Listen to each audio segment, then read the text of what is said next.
Adam, thank you. Thank you very much. I'm going to be talking to you about my attempts to recreate current speeds over the Labrador Shelf for the last 10,000 years. This is going to be a bit of background, so you're going to have to bear with me. The motivation for doing this is that the Labrador Sea is one of few places in the world where you get deep water formation, or at least a large important source of it. And this is important for driving that global overturning circulation. The Labrador Current, in turn, responds to that deep water formation. So it's good to have an understanding of it to kind of further our understanding of the rate of deep water formation over time.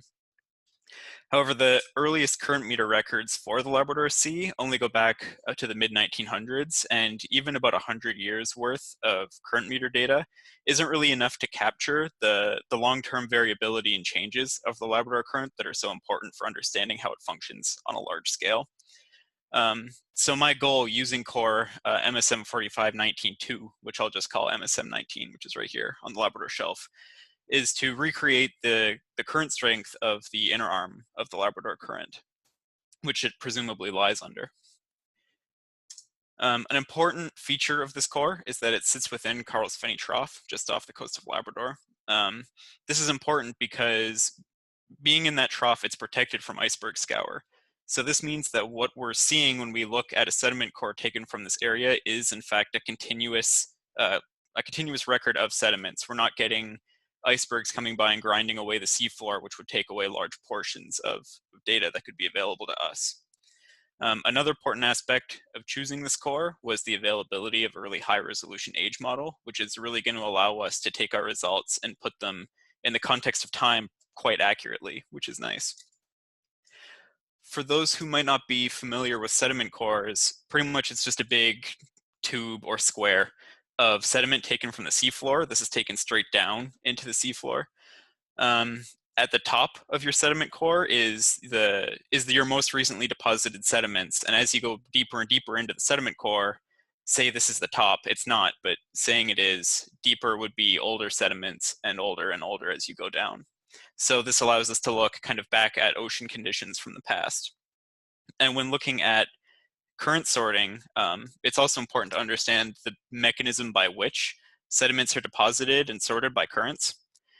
And how that works is, assuming we have currents that are strong enough to actually carry sediment, then the heaviest particles will be the one deposited first as the current starts to slow. So as this current is slowing, our largest and therefore heaviest particles are the first to fall out of the water column. And then as the weaker current slows further, it's dropping its largest remaining particles, which are now smaller than the ones that were dropped first, and so on. It's important to note that this only applies to sediment grains. Things like opal or organic carbon, they're not going to respond the same way that these do, so they are chemically removed prior to measuring our grain size distributions for these sediments. And using these principles, we wind up with grain size distributions that look like these. If we have a fast current, which is only just starting to slow and it's only dropping its heaviest particles first, we're going to wind up with a graph like this one at the bottom here, where a majority of the volume, and this is percent volume on the y-axis, a majority of it falls kind of within these coarser ranges. And then that medium current where it's dropping its remaining particles will kind of resemble this middle figure. And then the top figure is one that wouldn't be impacted by any kind of currents at all. You're seeing a completely unsorted sediment. It might not look exactly like this. There's a chance of atmospheric particle settling, which would cause a peak kind of down here outside of this 10 to 63 micrometer range, which is important to us. And that's important because in this range is the particles that will respond to currents. When you have particles smaller than 10 micrometers, then they will behave cohesively. They're not going to respond in a regular way to currents, so they don't really mean anything to us in terms of the currents that deposited them. And when you have particles that are larger than 63 micrometers, then any kind of normal deep sea current isn't going to move them anyways. So this gray shadowed area is the part that's important to us. And we can take the mean grain size in that area, and we call that the sortable silt index, or you'll often see it as SS bar. And that value provides insight into the current speeds at the time of sediment deposition. And that relationship has been established numerically. This is a very important figure. So even if I did a terrible job explaining everything up to this point, this is kind of the important figure because it's the basis of the rest of my results and a lot of other results in the field of current speed reconstruction. So this black line, or this main line, shows the relationship between our sortable silt index on the y-axis and flow speed on the x. And as you can see, the higher values of our sortable silt index correspond to faster current speeds, and vice versa. Low sortable silt indexes or indices refer to low current speeds. And there is also a collection of locally calibrated lines, and this is just a concept that I'll come back to later. And like I said, this has been used in a majority of sediment-based current speed reconstruction. This is an example from recent literature which shows the Labrador Current slowing down pretty significantly in the last 150 years. And I included this figure because it illustrates an important point that I'm going to have to make later as well. On the y-axis, we have two sediment cores. We have one in blue and one in purple, and you can see them here too. And these axes don't necessarily line up, and that's because a singular value of the sortable silt index isn't necessarily the most meaningful when trying to recreate current speeds. It's a lot more important to look at the changes in the sortable silt index, which gives you changes in current speed. So like a sortable silt index value from one core isn't directly comparable to another core's. And that's shown here with two nearby cores where the absolute values of sortable silt index don't necessarily line up, but you can still overlay them because you're seeing the same changes in current speed inferred from this SS bar value. And this graph goes back about 1,500 years, which is good, but again, we want a really long-term look at the Labrador Current, and that's where my results come in. So with data that was measured here at Dal, sortable silt indices were determined every 3 centimeters down sediment core MSM 19. And then this data was matched to available dates from an age model. And then from there, we get a relationship between the sortable silt index and therefore current speed over time. And that's easy, is what I thought at the start of my thesis before I really dove into this data set. But it turns out there's one big consideration that I didn't know about at the time that could make all of this meaningless, and that's ice-rafted debris. Ice-rafted debris, or any other kind of external sediment input for that matter, but because we're in the Labrador Sea, it's pretty far north and ice is a thing up there. I'm going to talk mostly about that. The problem is that ice-rafted debris, it's when ice is melting and it's dropping sediment onto the seafloor. And if there's enough sediment being dropped, then it's overwhelming any kind of signal that was created by current sorting. You're not seeing sediments that were sorted by currents anymore. You're just seeing sediments that were dropped by an iceberg and whatever kind of distribution happened to exist within that ice. So this was a problem I had to think about really hard for about 3 whole days before miraculously a paper was published that addressed this issue for me.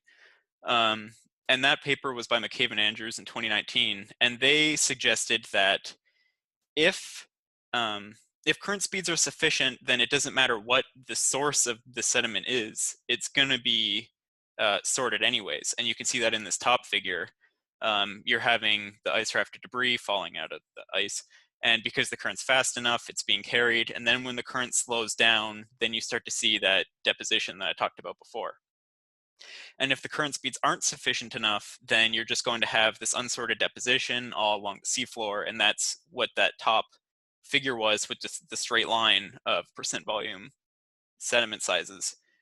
That's what that would look like. And this is also dependent on the amount of ice-rafted debris being deposited. If you have a fast current, but you're having like dump trucks worth of sediment dumped to the seafloor, it's not going to matter how fast that current is, it's still not going to be able to sort it all. This is quantified by a correlation between the sortable silt index, which we talked about, and the sortable silt percentage, which is calculated down here It's just the percentage of sediment that falls in that sortable range. So MSM19 was remeasured using a different instrument, BIO, because the data needed to be redone for that. And the ins and outs of this correlation, why it's significant, for the sake of time, I'm going to skip over it for now. If you have questions about it, feel free to email me and I'll do my best to explain it to you. But the important part is that our correlation is above 0.9. That's what it was suggested, and that's what we see here, which suggests that the sediment core is in fact reflecting current speeds, which is good. But this can actually be taken a step further. And you can break this down by core depth, and that's shown here. The way this is done is you take that same correlation that was shown on the last slide, that sortable silt index to sortable silt percent correlation, and you calculate that in a moving window of 9 points. So say you take the 9 topmost measurements of sortable silt index from the sediment core, you would calculate your correlation, and then you would move to the 2nd through the 10th and redo it, and the 3rd through the 11th and redo it. And you do that the whole way down the core, and that develops this blue line. And everywhere that this blue line is above our red line cutoff of 0.5, that can be interpreted as reflecting current speed sorting as opposed to any kind of external sediment input. So interesting, we have this whole section of the core from about 2,000 to 4,000 years ago that isn't reflecting current speeds, so nothing can be interpreted there. But using the rest of it, what's above the line and what's not, we can apply that to the figure before, the sortable silt index over time, and we have the final product. And thankfully, this actually doesn't change the story too much that we saw from that original figure. And again, I'm going to stress that we have values like 2 centimeters per second here and 12 centimeters per second. These absolute values might not be completely accurate, but this 10 centimeter per second increase is what's important, and there's more confidence in that. So we see about a 10 centimeter per second increase of the Labrador Current's inner arm about 9,000 to 8,000 years ago. And that's followed by a period where it decreases and increases that spans from about 8,000 to 5,000 years ago. And that's where we run into this problem where we have a whole portion for about 2,000 years that we actually can't say anything about. In there, the actual behavior of this inner arm be straightforward, or it could be incredibly variable, but there's nothing that can be concluded about what's happening at that range of time. But what we can see is that from about 4,500 to 5,000 years ago, the present is sitting about 5 centimeters per second slower. This arrow should be longer, but I just didn't want to cut over the graph. And it's been that way for about maybe 1,500 years. And we're not seeing that decrease in the last 150 years that previous paper saw, just because of the nature of the sediment core and the way it was retrieved. Because it's such a long sediment core, we actually lose the water sediment interface in the core top. So those topmost measurements aren't here, but the data does exist. I just haven't merged it together with this sediment core's data yet. And as of now, that's about as far as my Labrador Sea related work has gone. However, all of the next steps are planned out, so I'll address them real quick. And the big question is why, and this is probably what I'm going to spend the rest of my thesis working on. Why are we seeing this big 10 centimeter per second increase about 9,000 years ago? Why do we have a variable period? Why is the present slower than it was 5,000 years ago? And a big question of interest is, why do we have about 2,000 years worth of sediment that just isn't useful for current speed reconstruction? Is it just that there's 2,000 years worth of ice rafted debris that happened to all get dropped right there, or is there a different reason for this? And that's one that'll be really interesting to look into. Another important next step comes back to this idea of these locally calibrated lines. On this figure, not one of these points is from the Labrador Sea, let alone the Labrador Shelf. And but thankfully available to me, I do have 8 more core top measurements of the sortable silt index. And these can be combined with current meter data collected through the Atlantic Zone Monitoring Program. And then from there, I'm going to be attempting to calibrate our own current speed to sortable silt index relationship for the Labrador Shelf, which can then be used to revise the results I have so far and kind of make them more accurate for our region. And the final step is going to be taking a look at another core. Very recently, another age model was published along with a bunch of other information for core MSM 4531. So I'm going to be going back to the start and redoing everything for this sediment core as well, which will allow me to expand my results from the current speeds over one location, which is kind of up here, to getting a better idea of flow along the inner arm of the Labrador Current and over top of the shelf. So we'll be expanding from just kind of a pinpoint view of the current to a broader scale look at it. So in summary, the changes in sortable silt index within our sediment core are in fact, for the most part, reflecting changes in current speed, which is good because that means we can recreate current speed. With the exception of that portion of the core that sits about 4,000 to 2,000 years ago. And then a flow speed record of the Labrador Current's inner arm was created that spans about 9,000 years. And the biggest conclusions from that were that we saw about a 10 centimeter per second increase in inner arm flow speed about 9,000 to 8,000 years ago, followed by a variable period, a period we can't draw any conclusions, and then a 5 centimeter per second slowing into the present. The reason for these changes is still to be determined. And also in the works is a relationship between sortable silt index and current speed for the Labrador Shelf to better interpret our results. And so thank you. And if there are any questions, I'll be glad to attempt to answer them. Any questions out there? Dave Greenberg. Hi, can you hear me? Yeah. Okay. It looks like you've really got something significant coming out of what you're seeing in your curves. What I worry a little bit about is you're talking about current speed, and I wonder about variation, things like tides. Are we talking, what happens when something episodic happens? Does it show up in the record if there's some sort of strong wind event, an earthquake with a turbulent current, turbidity current, or an iceberg scour? And how that figures into what you're finding for current. I mean, you've got a very nice, clear pattern that makes a lot of sense. But do we know what current we're talking about? Because the current is not constant for long periods of time in any direction. Mm-hmm. Yeah, these are all things that we've thought about. When it comes to things like tides, those are mainly day-to-day or even monthly changes. And those kind of things wouldn't be reflected very well in sediments because I'm going to skip forward one slide. This is the age model and also sedimentation rates. So we're looking at times, it's like actually to move my computer so that I can see it better. We're looking at things like 100 centimeters of sediment spanning 2,000 years. So smaller changes won't necessarily be reflected very well in the core at times like that. When it comes to things like earthquakes or anything else that could pile sediment into the area, those are things I'm thinking about, and these are things that are hard to interpret because we don't have a lot of or any historical records going back this far.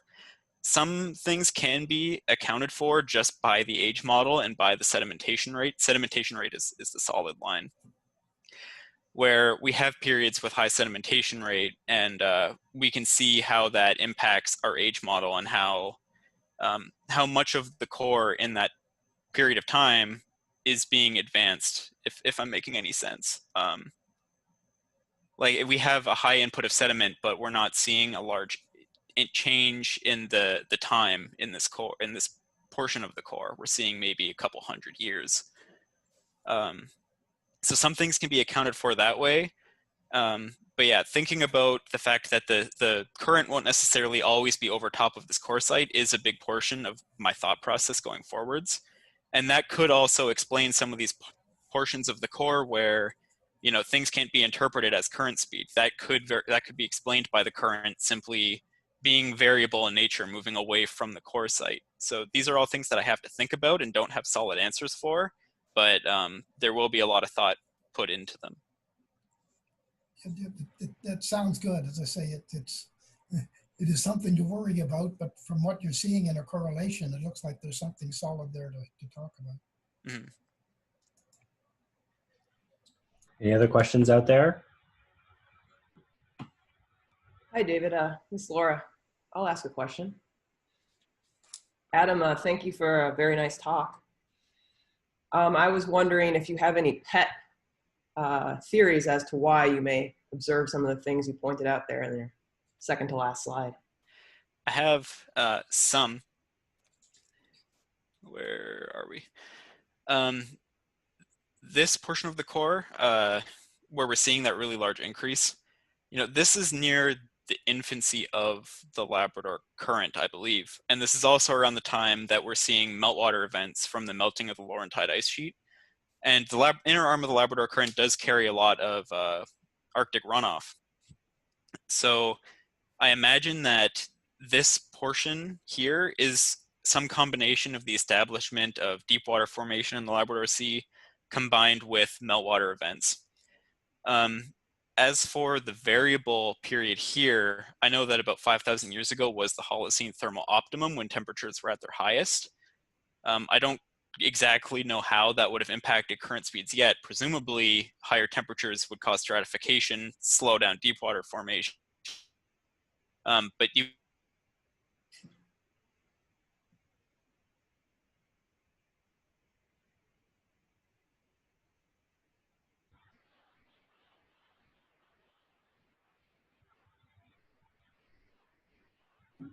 Did I get booted?